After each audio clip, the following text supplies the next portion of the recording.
नमस्ते।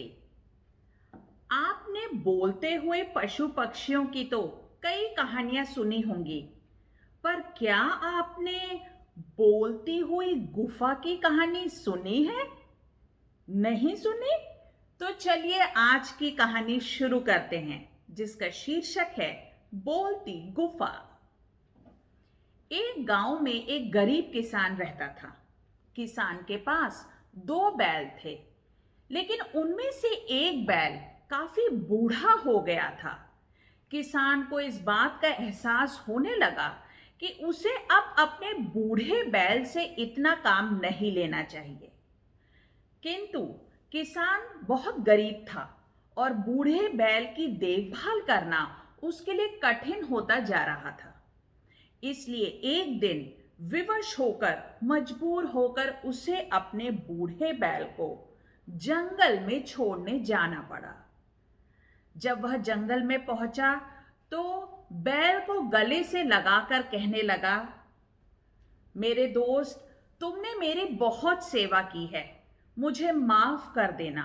तुम्हारे बुढ़ापे में मैं तुम्हारी देखभाल नहीं कर पा रहा। जंगल में अपना ध्यान रखना और हमेशा खुश रहना। ऐसा कहकर किसान उदास मन से वापस गांव की ओर लौट गया। किसान को जाता हुआ देखकर बूढ़ा बैल भी बहुत दुखी हो गया, किंतु उसे अब यह समझ में आ गया था कि जंगल में जीने के लिए उसे एक एक कदम फूंक फूंक कर रखना पड़ेगा और हमेशा सावधान रहना पड़ेगा। कुछ दूर चलने के बाद उसे एक तालाब दिखाई दिया। बैल बहुत भूखा प्यासा था, इसलिए पहले उसने पानी पिया और फिर तालाब के आसपास की घास चरने लगा। तालाब के पास ही एक गुफा थी। तभी अचानक बारिश शुरू हो गई और बारिश से बचने के लिए बैल उस गुफा के अंदर चला गया। थकान के कारण उसे जल्दी ही नींद आ गई और वह सो गया।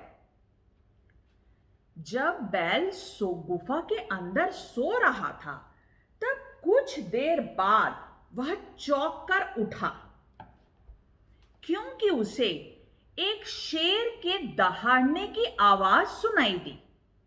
बैल ने गुफा में से झांक कर देखा और उसने देखा कि एक बड़ा खूंखार शेर गुफा की ओर आ रहा है। शेर को देखकर तो बैल के हाथ पांव फूल गए। उसे लगा, अगर मैंने जल्द कुछ नहीं किया तो आज जान से हाथ धो बैठूंगा। इसलिए उसने भारी आवाज में और आवाज कुछ बदल कर कहना शुरू कर दिया, अरे भाग्यवान, ये देखो, एक मोटा ताजा शेर खुद ही हमारी ओर चला आ रहा है। देखो, जैसे ही शेर गुफा के अंदर आएगा, हम दोनों लपक कर उसे पकड़ लेंगे। आज तो शेर का मांस खाने में मजा ही आ जाएगा।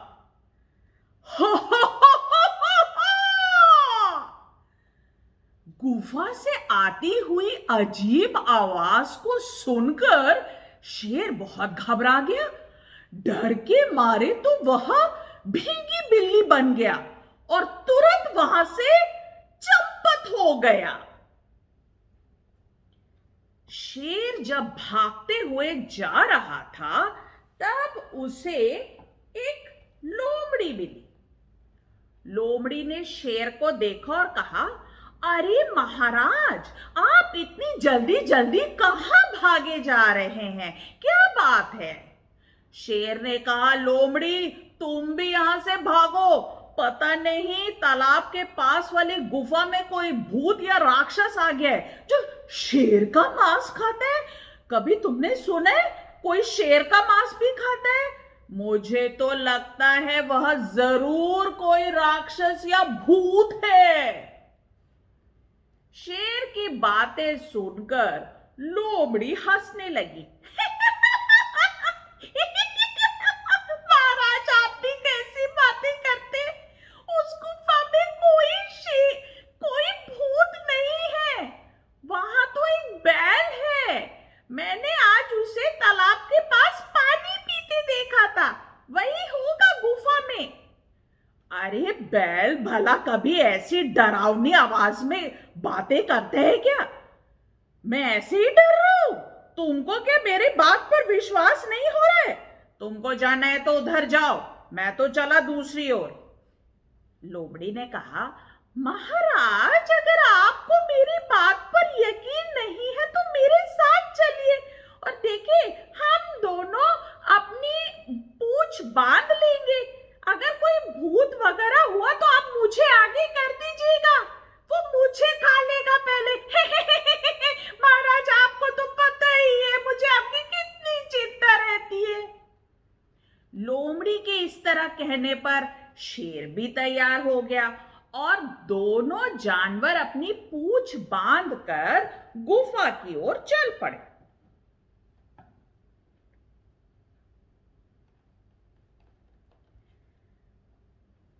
जब गुफा के अंदर बैल को आहट सुनाई दी तो उसने फिर से झांक कर देखा और देखा शेर और लोमड़ी गुफा की तरफ आ रहे हैं और दोनों की पूंछ भी बंधी हुई है। तब उसने एक उपाय सोचा और फिर से आवाज बदलकर जोर जोर से कहने लगा, अरे लोमड़ी, तुमको कितना समझाया था कि मुझे और मेरी पत्नी दोनों को भोजन चाहिए, और ये क्या, तुम एक शेर को पूंछ में बांध कर ला रही हो? मैंने कहा था ना कम से कम 2 लाना। अब तो लगता है शेर को और तुमको दोनों को ही मार के खाना पड़ेगा। भाग्यवान, इस आलसी लोमड़ी को देखो, कहा था 2 शेर लाना और ये 1 शेर ला रही है पूंछ में बांधकर। ऐसा सुनते ही शेर को लगा कि लोमड़ी भी गुफा वाले भूत से मिली हुई है और ये सब लोमड़ी की चाल है। शेर इतना घबरा गया कि सरपट सरपट भागने लगा वहां से। और क्योंकि लोमड़ी की पूंछ भी शेर की पूंछ के साथ बंधी हुई थी, इसलिए लोमड़ी बेचारी पूरे जंगल में घिसिटते घिसिटते चोटें खाती रही और चिल्लाती रही, अरे महाराज, आप क्यों डर रहे हैं? अरे इतनी बड़ी चट्टान सामने आ रही है, महाराज बचिए और मुझे भी बचाइए। महाराज रुकिए, रुक जाइए महाराज, चोटें लग रही है। इस तरह समझदार बैल ने अपनी बुद्धिमानी और सूझबूझ से अपनी जान बचा ली और बड़े आराम से उस गुफा में रहने लगा। और वैसे भी कहा ही गया है कि बल से बड़ी बुद्धि होती है। तो यदि आपको यह कहानी अच्छी लगी हो तो कृपया लाइक और शेयर करना ना भूलें। और अगर अभी तक चैनल को सब्सक्राइब नहीं किया है तो फिर इतना सोचना क्या, जल्दी से चैनल को सब्सक्राइब कर लीजिए, क्योंकि मैं हर महीने इंग्लिश और हिंदी की स्टोरीज इस पर अपलोड करती रहती हूं। तो मिलते हैं अगले वीडियो में फिर एक मजेदार कहानी के साथ। तब तक के लिए कहानियां सुनते रहिए और सुनाते रहिए। धन्यवाद।